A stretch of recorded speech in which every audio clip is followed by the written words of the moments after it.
Coming off a late summer World Championship, which featured some high drama from the goaltending department, sneaking up on the start of prospect training camps, rookie camps, and then into National Hockey League camps. We're in that fun zone where some of the new setups are coming in. This is In Goal Radio, the podcast. I'm Darren Millard, along with co-founders of In Goal Magazine. Standing by is David Hutchison and Kevin Woodley. Looking forward to a great chat with Zane McIntyre, who has an unbelievable story about how he got into hockey and then became a professional goaltender.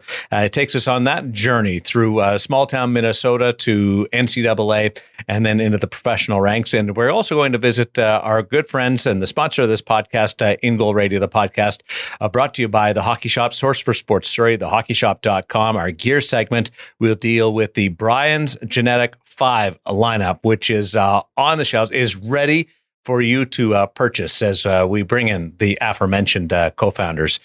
Gentlemen, Beijing is going to happen with NHLers. We have some great speculation that we can now dive into. We've kind of been nibbling on the periphery, but now that we know the NHLers are going to go, we can get into the goaltending tandems, and I guess it's going to be threesomes. They'll take three goaltenders for the Beijing Olympics. This is awesome. I'm so excited about Olympic hockey coming this year. It's going to be, look, it's already going to be a fantastic season, our chance to get back to something a little bit more normal. We had that off season with the great goalie carousel, so many changes to look forward to. And then layer on top of that it's an Olympic year, first time in so long that we'll get the chance to see best on best. And now we get to spend this whole season speculating who are going to be those three goaltenders that get to suit up for their countries. Just a whole nother layer of intrigue to a season that I've been looking forward to for a long time, and it's just around the corner. Woody, have you gone down the rabbit hole of what each of the federations will look like when it comes to goaltending? Briefly had a look, and like everyone else, speculated a little bit. It's kind of fascinating, and I think the reality is, coming off such a unique season last year, I think a lot of things could change. Like, I don't know, like what's set in stone, right? Like, I think coming off of the Stanley Cup final appearance by Carey Price, we assume he's a part of Team Canada. Marc-Andre Fleury is coming off a Vezina Trophy win, playing some of the best hockey of his career. You think he's there. 2 years ago, we would have said Carter Hart. After last season, no. What does it look like after December? Do we see the Carter Hart of 2 years ago, and then he's right back on that list? Is it Jordan Binnington? You can go through a lot of the different countries, and just as we're seeing a push from young kids, I think in the National Hockey League, potentially pushing guys right out of the league, it'll be interesting to see if any first halves are good enough at the National Hockey League level to change some of those decisions, to change some minds. Connor Hellebuck, got to be your number one for the United States. And yet Thatcher Demko was exceptional behind a crappy team last year. If he were to have success out of the gate, could he make a push? Where's John Gibson in that equation, playing behind a bad team in Anaheim? Like, it's fascinating discussions for us for the next few months. Makes for great fodder, great sports talk radio, great In Goal Radio podcast chatter. But at the end of the day, I'm more interested to see how guys respond to the opportunity to get on those lists and how they perform in the first half of this season, coming off such of a unique past couple of years, and whether any minds can be changed. It's wide open, not just to take the starting position, Hutch, but it's wide open on so many nations to be included in the mix to go to Beijing. Yeah, I think there's a lot of countries that if we start trying to list who the three are, there's not necessarily the depth there, but then you've got a few countries. How about Russia, for example, where the depth is incredible, and there's going to be a big lineup for the seats on that team. I think the thing that stands out for me, though, is that as much as what happens in the beginning of the year really will matter, I absolutely agree with Woody. I think that's going to matter more for the third spot, maybe the second spot. I think this comes down to that eternal question of, if you had to pick a guy for one game, who would it be? And I know this isn't one game, I know it's a tournament, but it's that sort of thinking, which makes me think that you're going to see reputation matter more than that first half performance in a number of those decisions. But time will tell. And as Woody said, it's going to be great for a conversation. Hey, I want to congratulate Woody too, because you opened up the door there, and he didn't actually name the entire 3 goalie lineup for every nation in the Olympics. And I literally have a checklist here. I was going to see how many he named, but so that was a good job. Very restrained, Woody. I'm still in summer chill. 36 goaltenders off the top of his head. That's what we were expecting. I thought he could do it, and we didn't get it. I thought he'd probably get most of it right too. That's the thing. The real question, the one I posed on Instagram earlier today when we took a little video of the in-goal, or at least my end of the in-goal radio offices here in Vancouver, with, as they can hear but can't see me, the Price, Luongo, and Lundqvist jersey. Who's getting added? Like, we got to create a 4th spot on the wall for our 4th straight NHL Olympic goaltender. Who's getting added to this one? That's the big question. That is a good question. Well, if we add an Olympic champion to that wall, are you adding another Carey Price jersey? Or you're not writing Carey Price off? Might have to put up good. 2. Maybe that's how I save space. Maybe that's how I save space. We just run this. It's just put a little X2 times 2 for Carey back there. Well, so here's a question to you two as we talk about the Olympic inclusion of National Hockey Leaguers, the return of NHLers to the Olympic Games for Beijing 2022 after skipping the 2018 games. Do you go with the hot hand, or should a federation go with the hot hand when they make the announcements and put together their teams in late November and December as they put together the rosters? Or do you go with the tried and true veteran? And I bring that up because a year ago at this time, say we were putting together Canada's potential list, Marc-Andre Fleury, with all due respect, wouldn't have been in the mix. A year and a half ago? No, I know you're kind of scrunching up your nose, Hutch, but year and a half. He was an older guy, and there you would have expected somebody maybe like Carter Hart a year and a half ago, 2 years ago, to be pushing Carey Price for the starting job. Like there's just no linear rise or fall that happens. So, like, what do you do right now? I wonder how many guys aren't even on the radar that can possibly play their way into this thing. Well, that's why I was saying before, I thought maybe somebody can play their way into the 3rd spot. It'll be interesting to see how that goes. And of course, how hot is that hand is another question. But I firmly believe somebody's going to be there based on reputation. I could easily see it being 2 because hockey is such a conservative community. But I do think that's the nice thing about having 3 is it gives you that opportunity to insert somebody who's younger, somebody who's, as you say, hot. And one of the things I know certainly Canada has always done over the years, or typically done over the years, is they alternate a couple of starts and see who becomes the hot hand at the Olympics. So as much as it's about reputation, longevity, the ability to be that guy you can rely on over time, they do tend to end up going with the hot hand at the moment out of that group. It's an interesting blend of the two, I think. Woody, 2002, Curtis Joseph started, did not finish. In 2010, Marty Brodeur started, didn't finish as the starter. Since then, it's been Carey Price's goal, but I think we're looking at something like that, and not just on Team Canada, but on a number of different clubs where we don't have that outside of Russia. Now, Andrei Vasilevsky, that's his job, and he just happens to be from the deepest pool too. So maybe there's a little bit of a caveat there, but boy, I think a number of teams will go into this tournament without knowing who their goaltender will be at the end.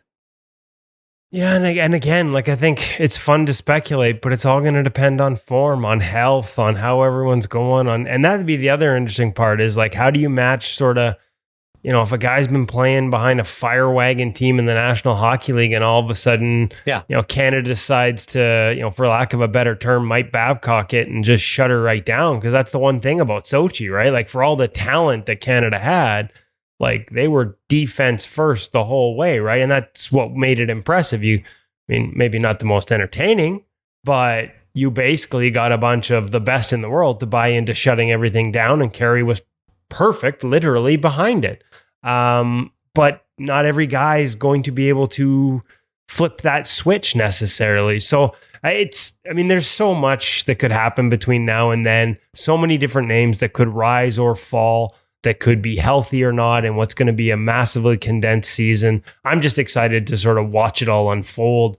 I think it's far too early to make big predictions, but it's fun to sort of look at the lists and wonder what might happen and see who could end up where. And the Canadian teams will go to Beijing trying to follow up some incredible performances, and that includes the women. And congratulations to Anne-Renee Debian, world champion, as Canada returns to the top of the charts, winning in overtime against Team USA in that thrilling final at the Women's Summer World Championships. I just want to say I would love it if they moved the Women's World Championship to late August all the time, or September, because what a spotlight right in that void of hockey, and we're looking for it. And I know it was because of COVID and different moving the schedule around. But boy, it allowed so many of us to dive into that tournament, and what a moment for Debian to be able to fall behind early, recover, stabilize herself and the team, and give them that base to come all the way back. So congratulations to Anne-Renee Debian. And she's somebody who we've obviously had on the podcast, episode 117, I think it was. It's such a good backstory. Like, don't forget, she'd kind of quit. Yeah. Like, she sort of retired once already, right? And some of the crap she put up with when she was younger, and boys met teams basically saying like, you're the best goalie out here, but having coaches say, sorry, you can't play because we don't want a girl on our team, or we don't see the development upside. Some of the crap she put up with, some of the different things she went through, to see her back on that stage and performing like that was special. I think the Olympics, like you said, we focus on the depth charts for all these teams on the men's side. Equally fascinating conversations to be had on the women's side.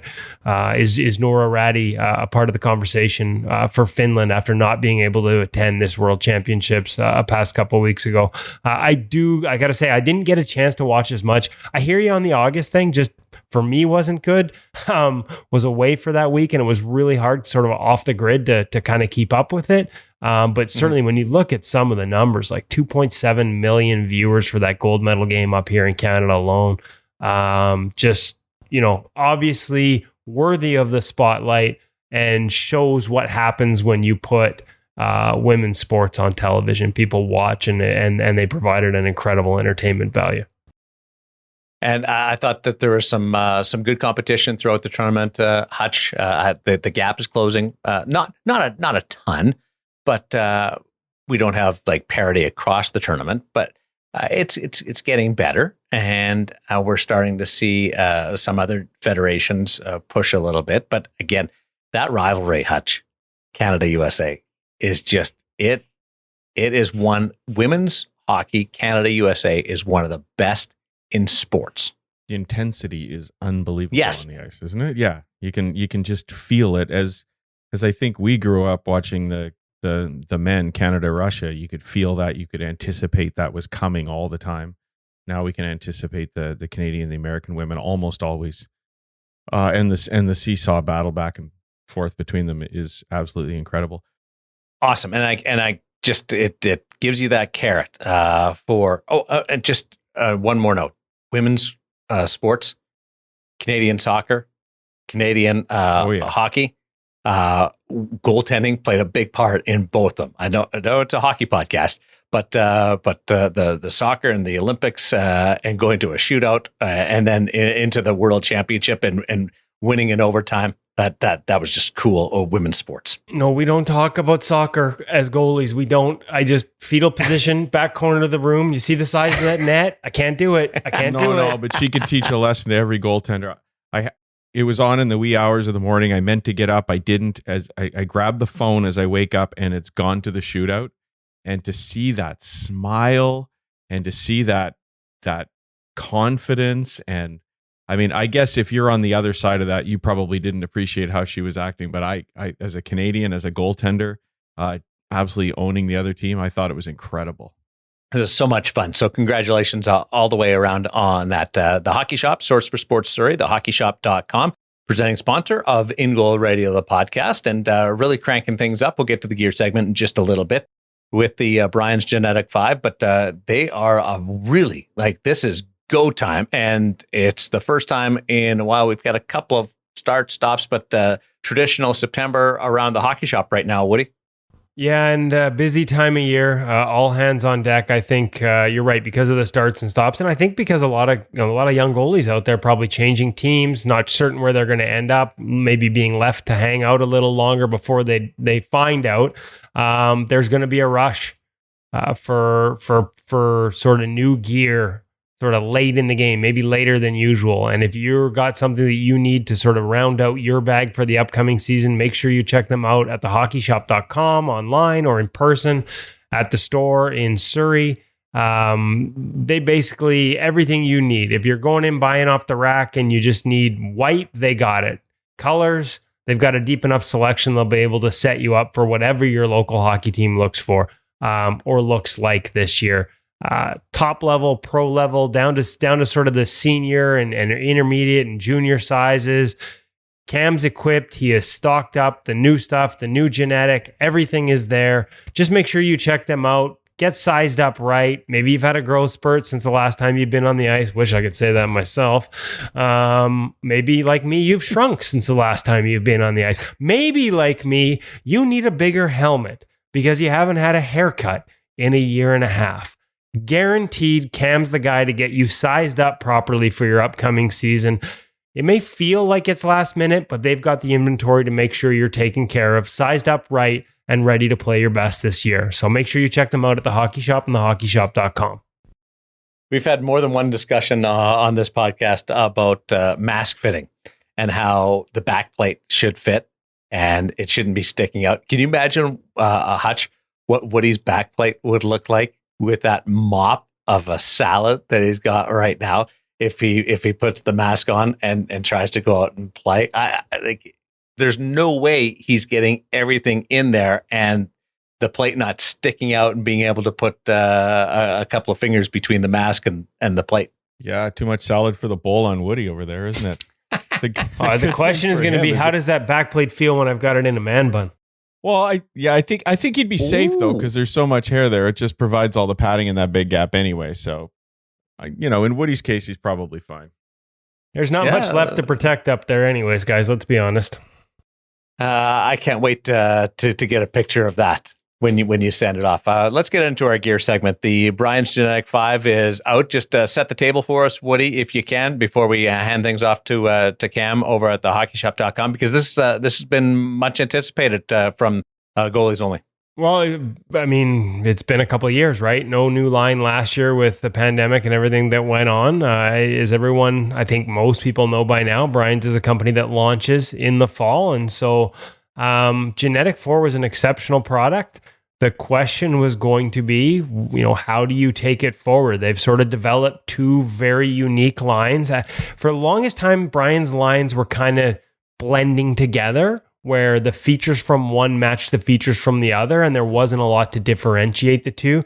You've got that differentiation now with the Optic line and the G-NETik line, G-NETik being sort of a softer, more flexible, at least in terms of feel. And even though they've added some things, as Cam will tell us, some carbon layering into the core to sort of firm up the G-NETik pad, it still has a lot of that sort of connected flex feel that we've come to expect from the line. So excited to see what else has changed. And I think rather than give it away myself, let's just turn it over to Cam and let him fill us in on all the sort of new evolutions that they've added to this G-NETik 5 line. It's a lot more than just the new graphic you've seen on their social media pages.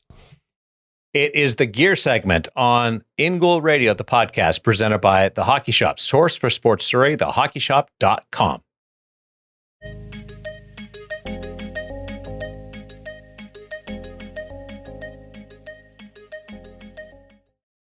Welcome back to the Hockey Shop, source for sports. We're down in goalie utopia, where another slice of heaven has arrived down here in the store in the goalie department, We've talked a lot about new launches, new product right through the summer, especially with some of the delays tied to shipping and the pandemic. Well, today we've got a new product that's right on time. As many of you know, Brian's is one of the few companies that launches its product kind of in this sort of early September heading into a new season as opposed to the spring. And that means it's time for a brand new G-NETik 5. And in addition to being, dare I say, quite a sexy looking product, there are some improvements that are definitely worth noting on the G-NETik 5, which I have here. And I've just got a G-NETik 4 next to me from a couple years ago, just for comparison's sake, so that we can sort of highlight some of those changes in the pad itself. But there are changes in the glove, in the blocker. This might be the best sidewall that I've seen Brian's produce ever. And an area, frankly, where I think there was room for improvement in terms of the sturdiness of it. We'll talk about the composite material that goes into that. But let's start where we always start, Cam. Let's start with the leg pads. Brand new, Brian's G-NETik 5 leg pad. What's different? What's changed? Composite material. So this one's a big one up in the upper thigh portion. Now, it's not that necessarily like the old pad was flexy by any means in terms of floppy up at the thigh, but this is now a much significant upgrade and a big reinforcement for this upper thigh rise. So they are using their new Bri-Core, which is a triaxial foam technology, carbon foam. So we've got basically a layer of composite sandwiched between 4 layers of foam. Get it? 3. I can count today. But it's Bri-Core. as in Brian's. Nothing goes over this finely coiffed head of Cam's. As he talked about in terms of the thigh rise being a little more rigid, we have seen as you know, I will say that their foam and their core material has been as durable as any on the market over the past couple of years. But we have seen at times when goalies order, especially in the G-NETik line where it was designed to be, you know, more of a flexible pad. You know, frankly, we saw it right up to the NHL with Robin Lehner in the playoffs a couple of years ago. I think it was in the bubble where, you know, that could get enough flex in it to hit a thigh rise and trapdoor its way through. That's been solved with the new Bri-Core and that layer of carbon to sort of just stiffen it up a little bit. Really nice sort of thin profile on the pad as well. You can sort of see the curve on it. Just, again, sort of continuing in that G-NETik line compared to Optic, where this is more of a flex and feel pad. And yet again, there are some other changes. Why don't we start with the bottom and the boot, where this one's going to sit a little higher. It's not quite as shallow in the boot area as the 4 was, and we'll get the cameras up close on that. You can see that little bit of a bump where the skate sits, so it'll sit a little higher on your leg. What are some of the other changes that we've seen, Cam, in the pads? So yes, that internal boot raiser, which you just called out there as well, a bit of a visual as well as in terms of functional, as it's keeping, again, the pad just puffed up a little bit more, should allow the skate to drop out of the pad just a little bit easier too as well to create better, edge catch as you're down in the butterfly. Torsional flex still remains. Again, the pad just having a bit of twist to it. So especially when you're dropping down in the butterfly, helping to get the rest of that pad to seal and come down. Exactly. So instead of having, shift here, push the pad up at the top, it's going to flex down. Again, a little bit of that twist to allow the pad to stay flush even as you put pressure on the back of it. Knee stack is improved. They've beefed it up a little bit. And laced it in this time around to create a little bit more structure as well. So that's one of the bigger differences between that and the 4. A little bit more rigidity when you're dropping again. Correct. So you don't want that getting floppy. You don't want that getting floppy to the point, folks, where it can beat the inside edge of the pad down. That's going to delay your seal. Correct. This will improve it. It's quite a bit. It's quite a bit more rigid. It's definitely a pretty significant upgrade for sure. Yeah, it's noticeably. It feels almost thicker too. I mean, I know there's rules and maximums there, but it just feels sturdier and thicker than what's on the 4. You've got the little pro bump at the end to sort of create a level dropping field. Now inside, we've also got some changes. We talk about sealing the ice. Significantly thicker underneath your calf in terms of a landing area. Nice soft plush. That's going to help put that pressure down on that calf plate and completely seal off that pad. Biggest upgrade for it as well. Also some refinements in the actual internal of the pad. You're seeing that SBA foam that they've used before and just exclusively on just the knee pad, for example, of where you land. Now they've used it all the way throughout the cradle and the leg channel of the pad itself. Nice comfy foam, moisture wicking qualities. However, I would say it is a little bit grippier, but that's not necessarily a bad thing for this style of a pad because you don't want it slopping all the way around on your leg. And again, it's a pad. This is a pad that's designed to sort of move with your leg, maybe be worn a little tighter compared to, say, an optic line, a little more move with your leg as opposed to around your leg. A little more feel and connection is something you'd be looking for in this pad, or most goalies would look for in the optic line. So one thing I do like about this is, as much as you have this pillow, and that's going to improve your seal. And I think we remember even in G-NETik 4, sort of just how comfortable you felt in the butterfly. It felt like it almost supported you in the butterfly. Without having tested this, it feels like that's going to be a continuation of that theme. But I like how they've tapered it off nice and high. So as much as this is thick and it's going to sit on the ice and help your seal, you don't want this up. You want that skate to be able to get to the ice to prevent any sort of resistance, without much resistance. And I like how this tapers off, so that'll happen. Now, the question you ask, anytime we improve seal, that means we have more pressure, more connection between the inside edge and the ice. Well, more connection, more pressure to the inside edge could inhibit sliding. They've taken care of that. Obviously, we've got the OptiSlide material that continues, which we've really been impressed with. OptiSlide necessarily the way it's set up. The actual material, though, is still Brian's Primo material. That doesn't change. The OptiSlide is the way it's cut. Okay. To optimize. I learned something, which doesn't happen very often when I'm with Cam, to be honest with you. But what I'm going to teach him now is they have actually stiffened up the inside edge, higher density foams in here, which will again improve the sliding to offset anything you might have lost with the seal. So some pretty big changes in the G-NETik 5, but also some themes that kind of continue over in terms of what you'd expect from a fit, feel, and performance in this line. If you've been a long time Brian's guy and you're trying to decide between optic and G-NETik, the differentiation between the two lines sort of continues. Correct. One little quick call out, and just because I really like this as just an added durability feature, Brian's has actually added a strip of Gem Pro along the side of the pad. So anytime you get that little bit of over tighten, for example, with using your Velcro straps, just a wear feature. I just like it. It's a nice little quick call out. It's just a highlight of some of the care and what they do in terms of their hand built pads. So I'd say that pretty much about covers it for pads wise. Moving on. Let's start with the blocker. Okay. Because Brian's always had a good feeling blocker, but I wouldn't necessarily have called it the most protective blocker, especially on that inside edge, compared to some of the other options that are out there on the market. They've stiffened this up significantly. They've increased the protection over the fingers. This still feels, like that mobility in terms of being able to steer pucks that you want. That balance that I remember from their blockers. Obviously, we've got the BOA strap for the wrist if you want to tighten it up quite easily. Never really understood why everyone wears their wrist tight. I want that mobility. But just a lot more protection on the inside edge. It's not curved. It's not soft. It's got some beef to it, and also over top of the fingers. This might be the most, and this is, hey, I haven't been out in it yet, folks, but this feels like out of the box.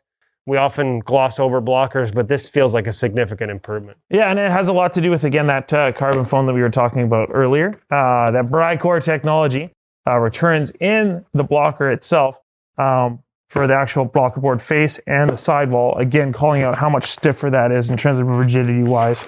Again, as you are sealing up, that's a nice solid surface, and still also good solid punch, because we know sometimes you do catch that occasional sidewall as you beat yourself to the puck, for example.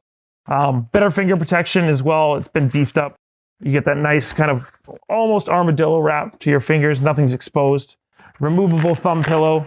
Nice little call out there. That helps pump out the sidewall just that little bit more. But if you are looking for a little bit more space and a little bit more freedom where your thumb is at, that just velcros out nice and easy. Beyond that, we still are very, very close to that G-NETik 4 blocker, just in terms of feel and balance point on the hand. But I will say the addition of that carbon foam, and especially that sidewall, definitely takes it a leg up for sure. So great feeling blocker, but not the last piece. Yeah, you're hiding the glove over there. Let's share that with the folks. G-NETik 5, goalie catcher. What's different? What does it feature? Again, seems to be a common theme. Let me get this. Let me guess. Bri-Core? Ah, you did it. Okay. Bri-Core, especially in the thumb and cuff angle of the glove itself, providing some more rigidity and some stiffness to the cuff profile. Big things that I found different about this, like for example, it's still got that great closure right out of the box with that G-NETik 4 hat. Bit of a flatter finger angle. I think again, it's more of a differentiation now between this and the actual optic glove itself in terms of the way the angle closes and how the glove closes on your hand. I do like that it has a nice steep deflection towards it. We'll see kind of over time how that looks. I believe there is carbon on this side as well. So it's going to stay fairly rigid and fairly flat in that kind of area. Presents big. It does Exactly. present big. It is a little, that sort of straight finger, it jumps out at you when you first pull it out of the box. And obviously it closes beautifully. And obviously we've known for a while that Brian's pockets tend to suck pucks in. And the way they've designed the glove, most pucks end up in there. But it was interesting to see that lack of any curve on the fingers. It does, but when you do sort of present it to a shooter, it looks really big. Exactly. Moving to the backhand, bit of a redesign on how they've done the finger protection for the glove as well. So again, you get a nice wrap with that carbon material again to help prevent, again, with those slashes coming You need down. me to go get a stick? No, it's okay. Still okay. Thank you, though. Still bruised from last week? Still bruised from last week. On extension of the actual finger length itself, so again, indicative of how much this actually backhand has changed, for example. I feel like my fingers come to right in about there, and I've still got all that more in terms of for the way the glove kind of wraps around. So it's a bit of a different feeling for sure. Normally I find, I sit a lot deeper in a lot of gloves and I get my fingers all the way around. So and yet it closes like exactly. It's not like it affects the closure at all. So like I said, it's a bit of an interesting feel. It's one of those things that you kind of got to pick up and try on yourself to know kind of what I'm feeling here. Yeah, and just so you know, like we talked about the presentation, how good it looks. Easy there, Felix Potvin, holding it into your chest. Show the folks at home how it presents. Well, first of all, quick backhand look. Boa does make its return. You get your boa wrist strap and boa backhand strap. So again, you like that really, really tight glove. Your hand ain't go anywhere, but it's not affecting the closure either, which is fantastic. That is, I gotta say, ever since they introduced that, when they originally introduced it, we had questions. All these years later, there is no better way to sort of lock your hand into a glove. And you saw the two-piece there. Like, personally, I've talked about that wrist. I want the wrist mobile, so I leave that loose. The back of the hand, it just locks you into that glove completely. But that's the thing with the way that they've designed the wrist, too, is that you can really torque down on that. Floating wrist cuff, and I can still have that wrist mobility while having it nicely torqued down. So. And how many years are we into them using the BOA product, which is a product we see in all kinds of other sports and industry applications? Was it Sub-Zero 3? So it's been a while. I think it was Sub 3. So multiple generations with the BOA in there. We've had one break in all those years, and it was a quick part and an easy fix. Took about 30 seconds to watch a video and fix it. And if I can fix it in 30 seconds, it's not a problem. Man. Now we're thinking G-NETik 3. Maybe. Been at least 5-6 years. It's been a while. Yeah. We could sit here and wait for Cam to figure out the math, or we could get him to give you the number where you can call and get more details on G-NETik 5, which will be in stock in the store here at the Hockey Shop or online at thehockeyshop.com, or of course, custom orders. We talk about the spec. We talk about that boot sitting a little higher. You got to ask Cam, hey, is that going to affect sizing for me? Get all those questions answered by calling Cam and his staff where? 604-589-8299. Or check them out at thehockeyshop.com. Send them an email. Cam doesn't actually have off hours. He tries to pretend to ignore my calls in the middle of the night asking about the latest glove break, but he typically does pick up. So just make sure you give any hour, store hours, text him all the time. He's married, I'm not giving out my personal number. I'm sorry. Nobody's been interested in your personal number in years, Cam. But they are interested in the G-NETik 5, so make sure you come to thehockeyshop.com, or if you can in person, take it off the wall, test it out, get a feel for it yourself. Cam, thanks for walking us through the new G-NETik 5. Thanks, Kevin.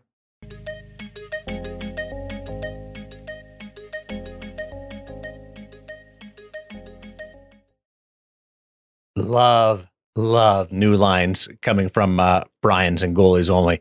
They do so many cool things with their graphics. And then you look at the pads and the gloves of the G-NETik 5, or as I call it, the G-NETik V. For you Roman numeral people, this G-NETik 5. Hutch wants to be all fancy and correct me all the time, but I call it V for victory. That's what I'm going with right now, Hutch. Can't even pick that one up. But what I did see today is that they also dropped on Instagram 2 new sets for Mikey DiPietro and Yarrow Halak with Vancouver. So a couple hot new looks coming out there. Give me a little tidbit of a tease of it. Well, I loved Halak's because it just sort of looks like a sort of a combo paint stripe sort of cat scratch down the middle of the pad. It's a super simplistic, but it's literal really drip, man. It's drip literally. Yeah. And what about Mikey? That was more stock though, wasn't it, Woody? It looked more like the stock graphic, just in Canuck colors. But quite often that's the way Brian's goalies will do it. Like Yarrow obviously has had his custom graphics for years, and there are some goalies that'll roll that way. But usually when Brian's introduces a new line, they don't mind it when their pros rep it in the stock graphic, at least out of the gate. So what I could see very much happening for Michael DiPietro this year is that stock graphic out of the gate and then something custom halfway through the season on his second set. Hey, do you guys know the story? And I'm sure we've talked about it before, but off the top of my head, I can't remember it. What's the secret to Yarrow Halak maintaining such pristine white to his pads? Does he have a practice set? Does he scrub out the puck marks in between? There's something there. Okay, so he definitely has a practice set of pads, which we've written about. Yeah. He's the only guy, we've talked about practice gloves. He's the only guy in the league I know that has a practice set. I do believe he does clean his pads on a semi-regular, if not super regular basis. I've heard different stories. I've even asked Chris Joswiak, their pro rep, this before, so I should know the answer. Unfortunately, there are a lot of things that rattle around in this brain, and I can't remember what the clear answer is. But the most exciting news of the week, which we missed off the top of the show, is that we will be back in National Hockey League locker rooms. Oh, and with the addition of Vancouver's farm team down the street, we'll be in the AHL rooms this year as well. So double vaxxed, wearing a mask, I will be able to answer and ask and retrieve those answers for you all year long, Darren. So I'm super excited about that news. And yeah, there you go. I'm maybe a little confused, can't remember everything clearly. I do know he has practice pads, but I'll get to see them in person, pick them up, have him explain to me why and all those things like we used to do back for In Goal Magazine, and the In Goal Premium members will be able to finally take you back into the rooms like we have in years past. And I am excited as all can be for that. Because there are no puck marks on Yaroslav Halak's pads when he goes out there, or his glove and blocker. It's awesome. Well, if you know of a story like that, do you do something like that? Let us know. Send us an email, Hutch. Let us know what that email address is and how people can get in touch with us. Darren and Woody, that email address is podcast@ingoalmag.com. And we've received a few different responses over the last little bit. Some great stories and some great correspondence from listeners, how they're keeping in touch with the podcast, how they're listening. It's been great to hear from everybody. I just love it. We get everything from gear questions following up on the podcast to just thank you because we listen to your podcast on, as we're commuting to the rink, to and I'm feeling really bad now because I don't remember the name and I would love to give a shout out here. But we had a beer leaguer send us an awesome save. That was Teddy. Teddy. Okay, there you go. Awesome paddle save. But what I loved, it was just like the quintessential goalie/beer league comment that it turned into an essential third assist on the winning goal or an important goal in the game. So I'd love to claim third assist. So attaboy, good job. Yeah, didn't Teddy give the puck away, made a desperation save, and then the puck went around and they scored? Yeah, it was awesome. Something like that. It was awesome. And then exactly in a 50-plus game, which at least I'm familiar with, that he's still playing, which is so cool, Teddy. Yeah, no, that was absolutely awesome. Also, shout out this week, cool story. I just happened to be flipping through Twitter and noticed that a young goaltender, 14 years old, Spencer Michnik, I hope I got that right, started a game in the Alberta Junior Hockey League this year. The first exhibition for a team. And of course, I had to look it up because I've got a son roughly the same age and found out that they actually have the identical birthday. So So Wow. Dad, Derek, and I had a little correspondence. I just sent him a, hey, congratulations. What an awesome experience. What an awesome thing to do. And he just said, hey, Spencer reads all the stuff on In Goal, and we listen to your podcast all the time as we're commuting to the rink. So thanks so much. And so big shout out to Spencer and Derek as well. At 14. Yeah, I mean, he'll be 15 in October, but yeah, fantastic, eh? So 15, 16, 17, 18, 19, 20. He can play 6 years junior. No. I know he's not going to play. Yeah. Because you can only play 5 games as a 15-year-old in Canadian Right, junior hockey. exactly. So, yeah. But I'm just saying, like, But it's still pretty friggin' awesome. Yeah. That's wild. Woody, how many games junior you play? Actually, you didn't take up the game until after. He was golfing. No, he's playing baseball then. Yep. Yeah. It wasn't even my sport back then, let alone my position.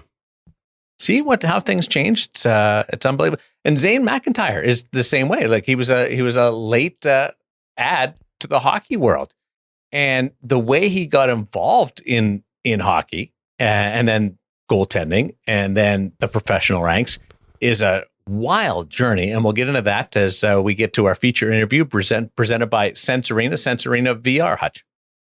Yeah, good friends at Sensorina. And look, now that hockey's back, you know what I'm really excited to see? How many times am I going to step into a rink this year and find a kid with the headset on, getting ready to go on the ice, prepping it? Because I think that's an awesome idea, right? We've talked before about it being a bit of a cheat code. The fact that when you're facing those real shooters in the virtual world, it really helps your tracking. It really helps your vision, gets you ready to go on the ice. And I predict we're going to see a handful of goaltenders in the rink outside the room, sort of, in the half gear, tracking some pucks, getting ready to go on the ice. And I think we're going to start hearing from more and more people that it's been an incredible add to the game. So Sensorina, incredible tool to give us, for training away from the rink. But I actually think we're going to start to see it creep into the rink. And I think people should consider giving it a go and see how it can help you, not just as an off-ice training tool, but as a prep for going on ice, guys. The wheels are turning in Woody land right now. Oh, Woody's going to be in the middle of the dressing room doing it. As the guys are getting ready, he's going to be in the middle. They've given us awesome. Guys throwing tape balls at him while he's making saves. They've given us a full half hour before the games. I think I can get there, get dressed, and get in a little Sensorina before it starts. And then we're now allowed a half an hour after the game. So I'm envisioning a couple beers with teammates and them trying to make saves and getting lit up after I give up a couple in the real game. I think I'll be able to sort of, hey guys, guess what? It's not that easy. Jerks. Try this. Jerks. Exactly. That's exactly what it is. Like, give this a try. Imagine actually I can get them to put the headset on and they can't see anything. And then I can just take my stick and whack them upside the top of the head, not hitting the Sensorina and and then just tell them, hey guys, that's like warm up. Didn't see it coming. Yeah. Wasn't even looking. You just took one right off the bucket. The thing Sensorina does for us guys. It's just yeah, awesome. I know. Sensorina. It's all encompassing. The way they think about everything, and then we can just piggyback off it. Hutch, you talk about goaltenders using Sensorina VR to get ready for a game. Would you do it before you got dressed, like just in your warm up gear, or would you like put on the pads and the pads and maybe not your upper body and do it right before, like literally right before you went out for a warm up? What do you think? I think the majority of goalies are probably going to keep it at home and they're probably going to get ready before they head to the rink. But I think you're going to see a group that's going to have real interest in, you get out there, pads and skates and everything are on, just no upper body gear, and get ready before you go on the ice using Sensorina then. I'm thinking that there'd be more value in a Sensorina warm-up than the crap my teammates throw at me at beer league, so I might just stay in the freaking locker room until they're ready to drop the puck and then pop out late. The only downside, though, is don't know, do I use my warm-up stick, guys, or do I... Well, we'll have to ask Bob and the team at Sensorina if they can produce warm-up sticks in the virtual world, too. Exactly. The warm-up stick. If Cam doesn't sell something like that, he's missing an opportunity. like a special sale. Maybe it's on discontinued twigs or something like that. The Woody warm-up stick rack. Oh, I like it. I think there's still a couple of the CCM older, the premier lower level model ones that we talked about actually being ideal for that type of environment or practice. I think there's still the back to hockey sale. There's still a few remnants that might even be 2 for 1. Wow. I'm going to check it out. And as I do that, I'll bring in our feature interview. Zane McIntyre catches up on all of the news in his life, his journey, and where he got involved in the sport. A couple of great drops here. Gino Gasparini, who I remember way back when at UND, the coach of North Dakota, and just the fighting suit. Like just this took me back a ways, and then also was so appreciative of what he went through, and then his family ties. It's a wonderful conversation with David Hutchison on In Goal Radio, the podcast, our feature interview brought to you by Sense Arena VR.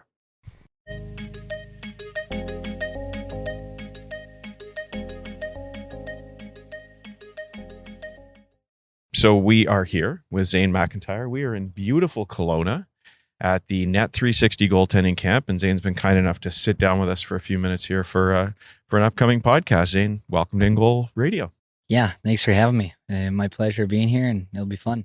One place we just love to start all the time with guys is how did you get started? Why goaltending and what age? Give us the origin story of Zane McIntyre. Yeah, so my grandma was a professor at the University of North Dakota, season tickets there, and we'd always do this skate with a Sioux. At the time, they're called the Fighting Sioux. Okay. So there's a skate with a Sioux where you go on the ice and actually skate with the Sioux, get autographs. Magic. Yeah, absolute magic if you're 4, 5, 6, 7 years old. Yeah. I was 8 at the time and still didn't have any skates on. So I walked out there with my boots, and Gino Gasparini gave me a hard time for not having my skates on and just shuffling out there. So after that, I kind of took that to heart and said, all right, like, I'm going to go put on some skates. So 8 years old, I threw on my first pair of skates. First time skating. Yeah. And then just got going from there. And no one really volunteered to be a goalie in the next couple of years of the levels I played. So I jumped in there and actually really enjoyed it and stuck with it for a couple of years. And then I was 13 years old and just decided I wanted to be a defenseman. So went on and tried defense for 1 year, tried out for the PWA team. Ended up making that, and then halfway through that year, they asked if I could play like both positions. Okay. When I wasn't in That's the net, unusual. and the other guy was playing, I'd play defense. So stealing some ice time from some guys, so the parents weren't too happy, and they just said after that year, like, "Hey, Got to make a choice. Yeah, you got to make a decision." So ended up being a goalie. Just enjoyed it. That's awesome. Not many kids these days even get that opportunity to be able to do both. Small town Minnesota How for do you. how do you feel it helped you? I think there's a lot of aspects that were pretty nice. Just being able to read a play. I think I have a fairly decent mindset and like ability to read plays and hockey sense more so.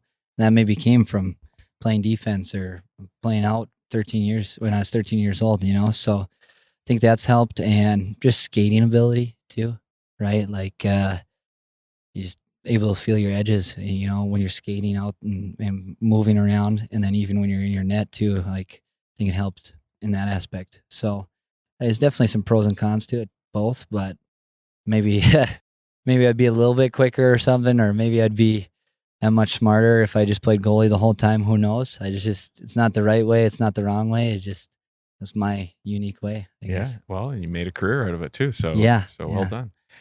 So UND are sort of the origins of your game, but then you grew up playing in Minnesota. Yep. How'd you end up at UND then after that? So I was actually in the recruiting process and whatnot. I had a gentleman named Jake Brandt. He was my Bantam coach and former goalie at the University of North Dakota. He's actually working in Thief River Falls, where I was playing, set to play like my senior year of high school. Just came back from University of Minnesota, like they call it the Gopher Week or Gopher State hockey tournament, where they bring some recruits in and use it as a little recruiting tool. So I came back with go for shorts on and came into his office and he just said, no, that's not going to fly. He called Coach Hackstall and on that day committed to North Dakota. So it was a quick little turnaround, but that's where I initially committed, but I fell in love with it just from day one with my grandma, and she's a professor there. We go there every week, and basically we go to the big city to shop and stuff from small town Thief River Falls. So it just fell in love with it as a young kid, and super cool that I was able to experience it and play close to home, because not too many people to get to do that. No, they don't. And to grow up sort of idolizing those guys and then realize your dream there. Yep. And so your grandma was a professor there, is that right? Correct. And then you went and took the same degree. I tried to, just with the hockey schedule. It was a little bit of a time commitment to be in the program, the occupational therapy program, and I just couldn't major in it just because the practice times and stuff, like they just didn't line up correctly. So ended up going to the next best thing, which was psychology. Majored in that and got my Bachelor of Science in that. Oh, congrats. But you actually left school early to sign pro. Correct. But you stuck with it to graduate. Yeah, I was able to. Usually in the summers we go back, and it's like a mandatory optional, like to be there in the summers and like work out. So it's usually great to actually take advantage of that. And we take a couple classes. Usually it's just one. Some guys might do 2 classes in the summer, but that way those 2-3 summers you're there, they add up for basically a semester class, or it's like 2-year degree. Sure, yeah. So I only had 12 credits to graduate once I left after my junior year. So pounded those out within the next 2 summers and stuff, and was able to get my degree. Congrats. Now, is that a personal thing? Did you promise grandma you were going to finish when you decided you were going to be a student? Or? Yeah, well, my grandma passed before I would have graduated. But I was just more so grew up with like education, and made like my mom and my grandma and my sister made sure that go to school and you take care of your grades and your marks. So that was, I think, more of like an upbringing type of thing. You do something, you gotta complete it and finish it the whole way. Awesome. What a great example. Yeah. So you've talked about your grandma a few times already, and the story there is fantastic, because you didn't grow up Zane McIntyre, did you? No, Zane Gothberg. Yeah. It started it all. Yeah. So tell us about that. So she ended up passing, and I don't know. I thought about doing something like a tattoo or something to honor her, but needed something a little bit more concrete or something a little bit more special to me. And growing up, it was myself, my mom, my sister, and my grandma. So we'd either flip-flop, like I'd go with my grandma to hockey tournaments, and my sister played as well. She was a goalie too. Oh, right on. So I'd go with my grandma. My mom would take my sister. We'd go our separate ways and meet up back on Sunday, and we'd do that probably every weekend in the winter, and then sporadically every second or third weekend in the summer too, right, with the summer tournaments going on. So we just had a great bond. It wasn't, like I said, it wasn't the right way, the wrong way to grow up. It was just our family, and that's what we did. So I needed something to kind of, I don't know, enjoy, and had a bunch of memorable times with her. So something special to kind of change my name and honor that. That's beautiful. Yeah, thanks. Yeah, incredible. What's the reception in the dressing room when you do that? Yeah, it was pretty cool. I mean, I did it in the summer, so it's like I kind of came back a new man to the dressing room. Everyone's giving me a little bit of a hard time, like, let up a goal or something. Yeah. Like, we want Gothberg back. We want Gothberg back. But no, it was good. It was pretty cool. And yeah, a lot of people, I mean, pretty cool story. And definitely something personal. And I think you kind of throw yourself out there a little bit, like vulnerable about that stuff. But everybody had positive remarks and really kind of enjoyed it. So it's a lot of fun. Hockey community is a special place. Yeah. Everybody's, you're in the same boat, and everybody's doing it together, and they'll support you no matter what, even if you're going up against a guy for playing time or ice time or whatever. Like, it's a unique sport where all the guys join together. Wonderful. And of course you have another tribute to grandma too, right? She's on your helmet usually. She's on the back plate always representing. We got to fix that white bucket you're using here at 360. Yeah. We got to find a team first, and then we get a paint job for that. So well, you keep a back plate for every bucket. Yeah, that works, right? That's really, really great. Okay, so UND decided to leave early, and what happened there? How did that come about? Yeah, that was maybe one of the most difficult decisions I think I've had in my time. My hockey career. Like, I was absolutely torn because I knew we'd have kind of a wagon of a team coming back for my senior year. But then also with Who's on that team, just for people to be familiar with? we had the big line was the Schmaltz, Besser, Kajula line. That was guys who absolutely torched up the NCAA the following year. Yeah, and then the NHL. Yeah, and in the NHL as well. On the back end, we had Tucker Poolman, Paul Ledoux, Gage Osmus, Keaton Thompson, Troy Stetcher in Detroit. Christian Milanen would have been there that next year. And just a bunch of guys who were experienced. We went through some hardships, like losing in the Frozen Four the past 2 years before that and coming so close that I think the next year, like, we knew we were going to get over the hump. So I knew that was going to happen, but I also thought it was maybe the best move. I made a move in the decision where I had some decent amount of success the year before and was ready to make that next jump and that next challenge in my career, basically. Can you tell us a little bit about what that process is like for a young athlete? I mean, who's counseling you? Who do you go to talk to? What's the conversation like with your NHL team? Is there any insight you can give us to the experience? Yeah, I could probably sit and talk for a couple hours on the situation. That'll but, be the next podcast. Yeah, basically, right. But the biggest thing was, in my certain position, I had a chance to not only leave, but then sign as a free agent as well because of my time. Right. So I first had to make the decision if I was going to go or not, or stay in college. And then B, the next decision was to sign with the original team that drafted me or not. Jump ship and sign somewhere else. So it was back and forth, riding the waves of emotion and different information that's coming out from both parties and both people kind of pulling you their directions. Mm-hmm. But the nice part was I had a candid conversation with Coach Hackstall and the staff at North Dakota, and they almost gave me like a little blessing, saying, hey, like, you're ready for any challenge you take, whether it's staying here or whether it's going, just make sure you know that and you make your decision and you can live with it and commit to it. So that was kind of a cool experience there, and basically just gave me solidified the decision, and just had some counsel with obviously the coaches there that I played for, my agent at the time, and my family too. And I was able to really listen to a couple goalie coaches that I've had. Carl Gehring was another guy at North Dakota that I really put a lot of faith in and still do. And then another gentleman, Dave Rogalski, who's been training with him for a while now, and another father figure. So those were two guys that helped me a lot in that decision, and just wrote stuff down. I made sure everything was in front of me. Made sure I just had all the information and made the best decision that I thought was right for me at the time. And yeah, you just make your decision, and you got to make sure you commit to it and know in your heart that it's the right thing. And from there, you just jump into the deep end and go for it. Can't look back. Yeah, right. Because if you do, then you're second guessing and you're getting in your own way and stuff. So how many sleepless nights before you made the decision? Well, it was too many to count. To be honest, it was pretty difficult because, like, I grew up there. I grew up in the area. Yeah, exactly. Loved the place.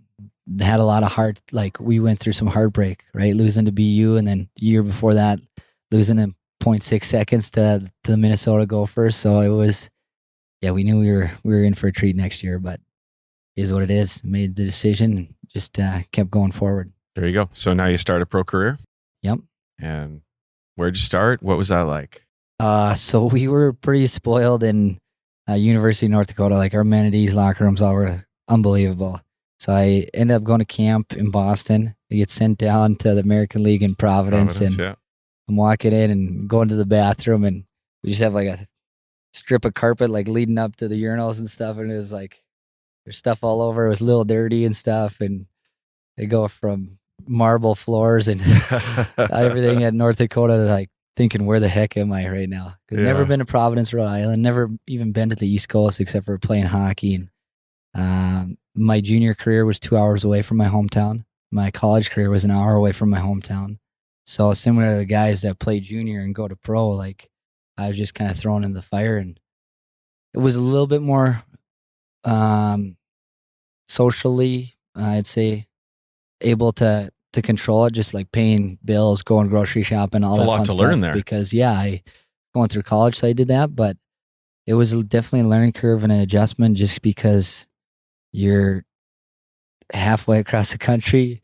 You don't have the people that you've leaned on like close by, where I could just go home and grab a bite to eat, or mom's coming to town, she could take some laundry and go. 100%. Yeah. So it was a little bit of a wake up call, and definitely not struggle, but had some maturing to do my first year of pro, and definitely figured it out a little bit my second year, and kind of just went from there. So now it's year 6, I think year 6 going into year 7, something like that, and learned definitely a lot of things along the way, and still growing. Like I'm still trying to grow my game and learn some different ways to stop the puck, and obviously ways that are going to help me do that more efficiently.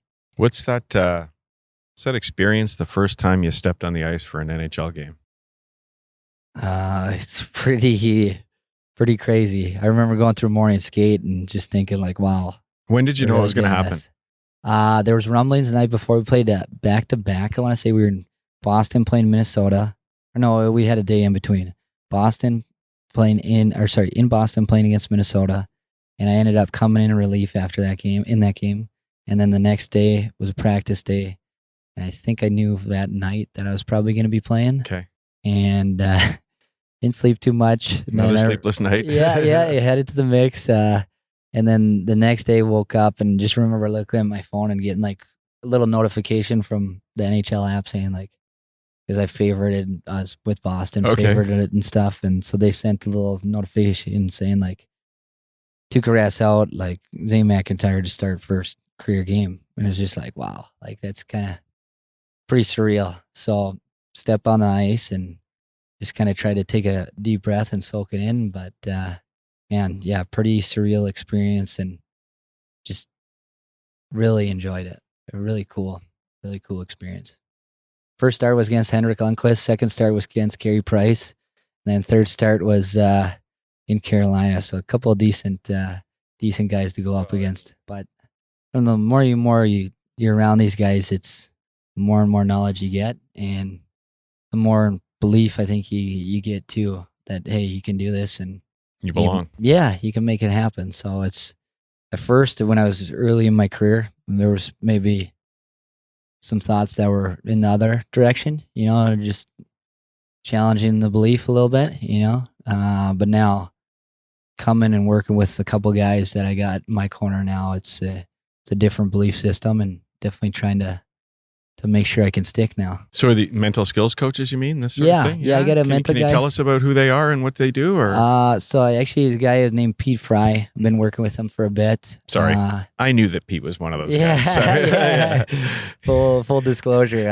I actually wasn't lobbing a softball. I just forgotten for a moment there. But yeah. No, you're good. That's during quarantine, like sitting there twiddling your thumbs a little bit. So you're doing some of the grid stuff with the kids online? I hopped in there. Well, I think there was something from either you guys in goal that had a little special with them or not, but just decided to kind of take the next step and give myself every resource to give me a chance to make it and to be successful, and not have any excuses looking back 20 years ago or 20 years from now.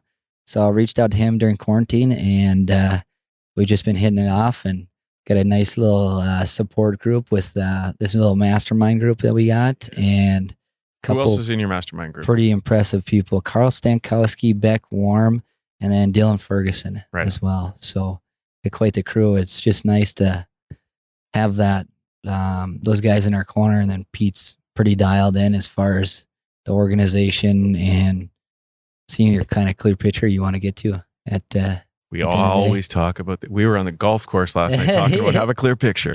Yeah, have a clear picture for this exact shot, I guess. That's right. That's right. So what's your clear picture? I can't spill the beans too much, Okay, but yeah, okay. I got clear pictures raising a pretty big trophy and looking good in a nice suit at the NHL Awards. Attaboy, So yeah, attaboy. I got a pretty good picture in my mind. Perfect picture. Yeah, Perfect yeah. picture. Was this the first time you met Beck in person? In person, yeah. Over Yeah. Zoom, we've been buzzing the past couple months, but this is the first time we're actually in person shaking his hand. Right on here at Net 360. So Yeah. what do you think about this experience? I mean, it's unbelievable. Just the opportunity, the resources, the people here, like big name people, right? But everybody's here to have kind of one common goal in mind is getting each individual better. And whether you're a goalie or whether you're a coach, whether you're part of the athletic staff, like those guys are trying to get better here too, and I'm sure learn from each other. So Mhm. it's just a conglomerate of amazing people. And I guess when you surround yourself with amazing people, I really you're enjoy gonna the get the good collaborative results and atmosphere you see amazing on the results. ice So instead of it's just a been coach pretty saying, do special this, to do me. this, do this. There's a whole lot of discussion, isn't there? Oh yeah, a whole lot of discussion, and I mean, there's a whole lot of like listening too. You know what Yeah. I mean? It's this old saying like you got to be a sponge and soak everything up, but it holds true here because there's just so much information and so much knowledge. It's pretty unique like position that we play. There's not one exact way to do things, and the more people that show you different aspects or a different mindset or a view on how to play a certain puck or situation, like it's awesome. And you can take that and put it into your game. It's more tools in the toolbox, I guess. Did you get a tool in the last couple of days yet? Yeah, Yeah. we got a Yeah, couple yeah. of them. Yeah, for What- sure. Anything you can share that's goalie specific audience here, right? So you can be as Yeah. detailed as you want. Well, a lot of it too is just being able to be connected. A friend always talks about that, like your core. There's a term we were doing off ice, just triangulating Yes. yourself. Yeah. Um, Head and Hands. hands, right? Yeah, hands, and then the specific drill, we would bring our foot out for a lateral lunge, and then back into like almost like a running pose, right? Yeah. So like you're bringing it up and like just triangulating your hands with your knee, and it's a lot of hard to explain over the radio, but it's tough like, on a podcast. yeah, but it's pretty impressive. Then another thing too that we're trying to hammer today was keeping your thighs high and like your butt high, so then you're not like slouching on recoveries or any sort of movement, right? Right. Like when you're in your stance. Is that when you were with Dilly? Yeah, that's with So Dilly. Kim Dillabaugh from Philadelphia Flyers? Yep, correct. He was there, and his big thing was emphasizing like in your stance, you have all these like components that set you up for how to move effectively and like get in position as quick as you can. So the same thing goes as you're rotating and like down in a butterfly, right? So you want that foundation to not have a sag in your bottom Mhm. and try and keep as upright as possible, because then it allows your hands to move freely, allows you to project your head to where you want to go, and everything kind of follows suit after that instead of pulling away. You're And going for the people opposite who way. can't see this on video, because there is none, I can see that your upright though has still got a little bit of forward lean to it, right? Like Yep. we're not talking about a rigid statue here. Correct. Yeah. You just don't want to be sitting on your heels, essentially. Yeah. You want to be able to have that ability to move left or right and not have your arms swing and go one way as your body and your head project the other way. Counter rotation. Yeah, that's it. They have a bunch of terms for a bunch of different movements, I'm sure, but yeah, counter rotation is one of them. So Yeah, and I one of the things I like here is how Adam Francilia is tying the off ice work that you're doing, and then that's getting tied into what you're doing on the ice, because all his stuff is designed around things like preventing counter rotation. yeah, exactly. And everything that I think he does is super specific for the position, but you can tell he's definitely like put some thought into Oh yeah, each movement and each certain thing you're going to do off ice, right? Because he's an intelligent guy, and it's, like I said earlier, it's the resources here are pretty incredible. pretty incredible. Yeah, for sure. So back to the career. So had a few games in the show, and you had a career in the American League, and got to have an experience in the KHL. Oh yeah. Little cup of coffee over in Latvia. Yeah. Yep. What's that? What was that like? Yeah, it was a crazy time. I think anybody can say it was a crazy time in the world, right? Like with COVID going on. 100%. So myself personally, I wasn't able to get a contract out of free agency at the time, and I don't know if I hit the panic button or not, but I just wanted to make sure that no matter what, that I played games in that season, because in order hoped that the following year things would be somewhat back to normal, right? So I wanted to make sure that I kept adding to my resume rather than just sitting at home. So it was nice going over there in the fact that I was able to play games. I was able to train every single day. I was able to see shots from high caliber guys. Just wasn't the most successful in the sense of stopping pucks. I didn't have great numbers, and at the time, our team decided to buy me out, so I got bought out and bought out several other North Americans. So I didn't necessarily take it as personal as I could have, but at the same time, it was definitely humbling and made me personally kind of think how fortunate I would be to play hockey, obviously, but then play hockey back home in North America. Yeah. So a little bit of humble pie and a little bit of just bringing everything full circle, I guess, right? And being grateful for other opportunities in the future. So came back home after getting bought out. Was able to go to camp on a PTO in Arizona, and they offered a contract there. But Philly, also their American League team, came out of the woodworks and offered a contract too, and was able to take what I learned and not take anything for granted from what I experienced in the KHL and go into Lehigh Valley and put together a pretty decent season. Yeah, for sure. You absolutely did. Let's just shift back to the KHL for a second, Yeah. because I love the perspective you've taken away on this. It sounds like your head is screwed on absolutely straight. It's awesome. But let's just talk about the game, because you mentioned you struggle a little bit. I mean, it's a different game to jump into, isn't it? Yeah. What can you describe for us what's different? It's different in the sense of the skill level, the intensity. Like it's different in the regards that, like, those guys over there, they're gonna shoot to score every single time. Mhm. You know, whether you're in practice, whether you're in games, they're able to have a high level of skill too. Like, I was going over there and I didn't really expect anything, didn't know what I was getting into, and these guys are unbelievable They skill. can play. Yeah, these guys could rip the puck too. So it was pretty impressive. And then the game's just a little different in the sense where North American hockey it's a little bit more up and down. You know, there is guys going back on pucks as a defenseman. You know, you're gonna get bumped or you're gonna get some sort of contact. Guys are gonna block shots as well in North Mhm. America and soak some pucks.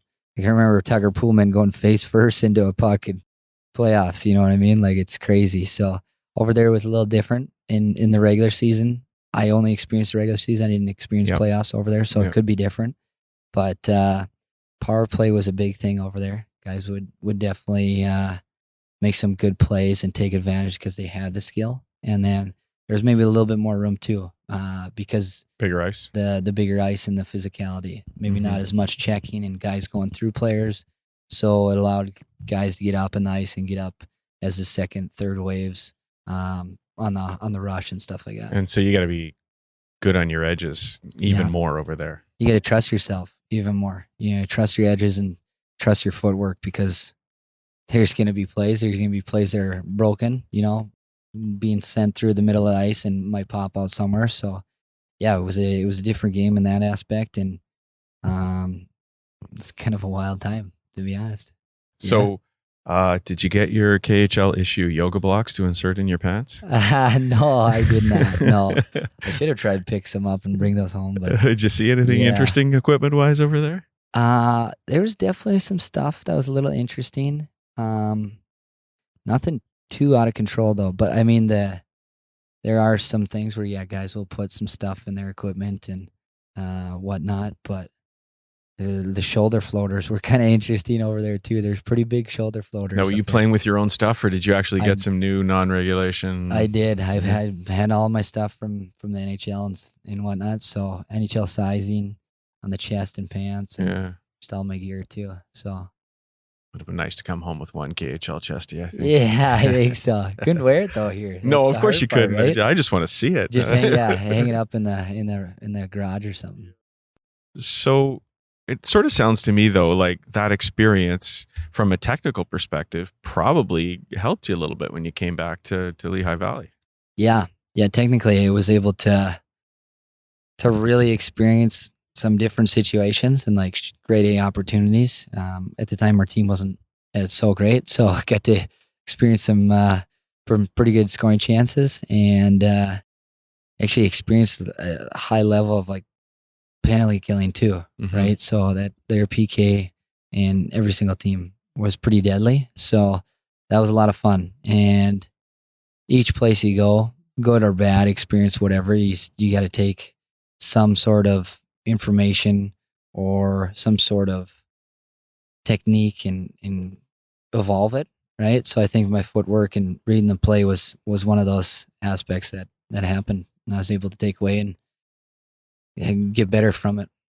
You definitely, I love your perspective on the game. So now just imagine instead of sharing the dressing room with a bunch of NHL guys this week, you're sharing it with a bunch of 10 or 12-year-olds. Yeah. What's Big Brother Zane saying to the kids? What advice do you want to share with them for their career as they move forward? Wow. That's a good question. I think the biggest thing I'd probably say to the kiddos would be just have the ability to have that inner belief in yourself to be like so unshakable. And then no matter what will happen, you're that strong and that resilient to overcome it. Because difficult times come. Oh, yeah, they're always going to come, and they're not going to stop coming too. So there's always adversity that you got to face. But I think looking back too, I didn't know at the time. Now with working with Pete and some of the stuff we're doing, like you can see maybe why I had that train of thought and how to correct that with some of the things that we did. So I think looking back, if I had that inner belief that to be unshakable and not let people rock my personal boat, be in a different position. But that's life, and that's how you grow. And as an 8-year-old kid, I'd say, hey man, like you're unstoppable. Like just make sure you know that and keep building that inner belief every day, whether you're playing hockey or whether you're going to school, whether you're the big brother or younger brother or whatever. Just have the inner belief that you're going to be the best at what you're going to do. Awesome. Now, you also probably have the all-time best hockey grandmother. So what are your advice for the grandmas and the moms and dads out there? How do you support a youngster becoming a hockey player? I think the biggest thing, recently I just had a kid too, so it's kind of a different perspective. She's 4 months old now too. Congrats. So That's thank exciting. you. Yeah, it's definitely a different world now. So I hope that I can be one day just accepting and loving of whatever she wants to do. And you can take the horse to the water, you can't make them drink it type of saying, you know. And just support them as best as you can. Don't have to try and be them or try and get all the best things in the world or resources from, but they have to learn and make their own mistakes, and it's kind of the only way they can grow. So hopefully in the future I can remember that and put that in full effect too, right? I'm sure you were. I think you're going to be an incredible father, and it's a real pleasure to chat with you today, and I'm looking forward to a whole bunch more chit chat on the ice over the rest of the week. Pleasure. Yeah, it's been an awesome week so far. I got a couple more days here too to enjoy my time with you and soak everything in. So it's going to be great, Zane. Thanks for joining us. Yeah, thank you.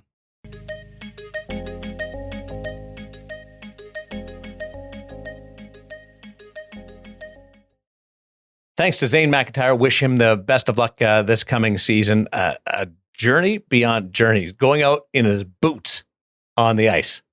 And then the tie-in and Hutch, like the teammates buying into when he changed it.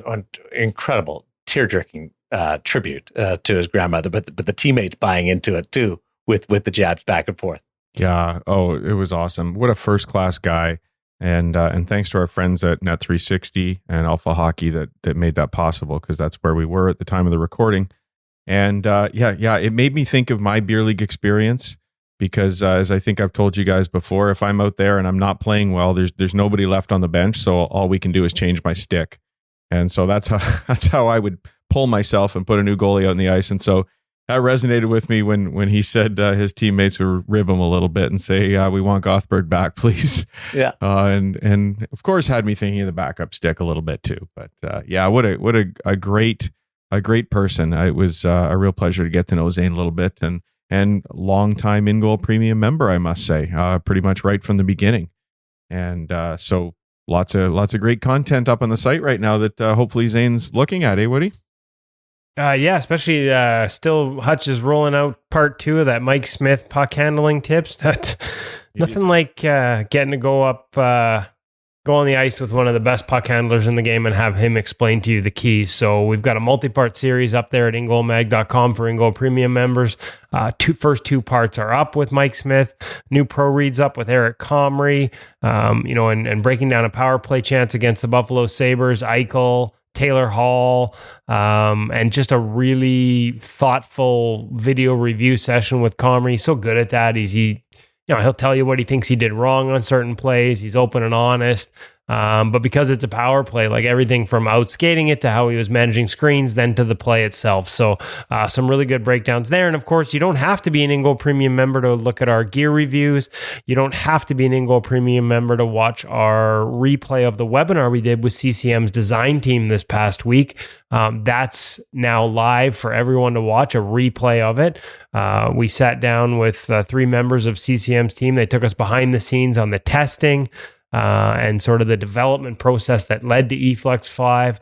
Some details there as well on eFlex 5 and the new chest protector. Some talk a little bit about masks as well. But just really taking us more so behind the scenes. If you ever wondered how you get a career on the design side of a hockey company, talked about that as well. So lots of good stuff there. Hockey Canada goaltenders panel went up last week. Devin Levi, Joel Hofer, Emmerance Mashmeyer, who just won a gold medal with Hockey Canada at the Women's World Championships. Alumni Sammy Joe Small. New pro drills from Jason LaBarbera that's up. Our Henrik Lundqvist sort of appreciation series, part 3 will be coming on that this weekend. We've got another sort of pro drill, pro tip coming from Brady Robinson, the development coach of the Philadelphia Flyers, AHL goalie coach of the Philadelphia Flyers. Just lots of stuff at In-Goal Premium. So if you haven't already, go check it out. You can see all the different stories. And if you want to actually watch the different videos that we have with all these NHL guys and AHL guys, then you just got to subscribe. So as I said before too, lots more coming. Really excited that we're going to be back in the room this year. It allows us to go in and have these conversations on a more regular basis with these guys, and can't wait to keep bringing that content to In-Goal Premium members once the season starts. And not only do I have a new American Hockey League team just down the road, but hopefully if we open that border, it's going to be a quick sprint down to Seattle where we can connect with some old friends of In-Goal. Andrew Allen, the new goalie coach of the Seattle Kraken. Chris Dreger, who's been so good to us over the years at his various stops, especially in Florida, now with the Seattle Kraken. Obviously, Joey Decord as well. So lots of new content that we hope to have up at In-Goal Premium once the season gets going, and even once training camp gets going here in late September. So, and lots more coming before then. So make sure you keep tuned to ingoalmag.com for all that great content. And at some point, you guys are going to get down to Vegas and hang out with Freddie Brathwaite, Mike Rosati, and Dylan Ferguson, and Robin Leonard, and Laurent Bressois, and Yuri Patera. Yeah. Darren Millard. And me. Yeah. Well, you guys are going to be staying at the estate, right? Woo-hoo. In the East Wing. Passed out in the pool. Yeah. Get on down here. I don't know what you're waiting for. I pulled a Henrik Lundqvist tribute this week. I was on me and a shooter. He was an NCAA defenseman, and we were on fresh ice, and he shot the puck from the point, and I kicked it out. Come on. And wasn't intending to do this. It went all the way down the ice off the access pad and into the net. Come on. I need video. and he didn't know what I was screaming at as I saw it happening. That's awesome. And I was like, go. And I did a little Henrik Lundqvist, like the arms up, like that thing. And I was just so excited that I did it. I thought it was pretty cool that it went in. But I was also amazed. That puck went all the way down the ice off the pad. That's unreal. Max Rebound Plus in the CCM Access pads, that extra layer of foam. We talked about that in the CCM webinar, we saw a video of the testing between the different types of foams and how they test to make sure that it's going to produce exactly that kind of result. That's kind of cool. As we bring it all together, thanks to the crew over at the Hockey Shop, source for sports Surrey, thehockeyshop.com, Cam and company for bringing us the ability to give you the insight into the goaltending world. In Goal Radio, the podcast presented by the Hockey Shop, as well as Sensorino VR, presenting our feature interview, Zane McIntyre. What a wonderful story he has brought us, and a story that he's still writing right now. The next chapter is on the way. So really appreciate it. And thanks to you. Let us know where you're listening from, how you're listening, what you're doing to get ready for the season, and how you're getting ready for the season. Love to know your gear of choice as well, what you've decided on after this rather unique couple of year stretch. For David Hutchison and Kevin Woodley, I'm Darren Millard. Thanks for listening. We'll chat with you next week on In Goal Radio, the podcast.